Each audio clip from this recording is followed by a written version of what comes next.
वे तक तो ताज फजा के शहजादों, शुक्र है तुम जमीन पर तो आए, तो तुम्हारा 1 घंटे से यहाँ इंतजार कर रहा हूँ। अरे खुर्शीद भाई, आप क्यों डरते हैं फ्लाइंग से इतना? कभी हम दोनों के साथ बैठे तो सही। खुर्शीद भाई, बातें छोड़िए, बड़े भाइयों की तरह बैरिस्टर साहब के घर हाजिरी लगा दे, बस संजीदा हो रहे हैं।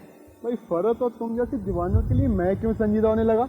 अरे खुर्शीद भाई, मैं संजीदा नहीं हो रहा, लेकिन अगर मगर क्या भाई, आफा आफ्ताब की मंगेतर है, मगर वो आफ्ताब से शादी नहीं कर रही, और अगर उसके साथ किसी ने जबरदस्ती की तो अच्छा नहीं होगा। मुश्किल यह है कि तुम विलायती किस्म के लड़कों को बड़ी गलत फहमियां हो जाती हैं। खुर्शीद भाई, क्या अब आपका भी मूड है फ्लाइंग का?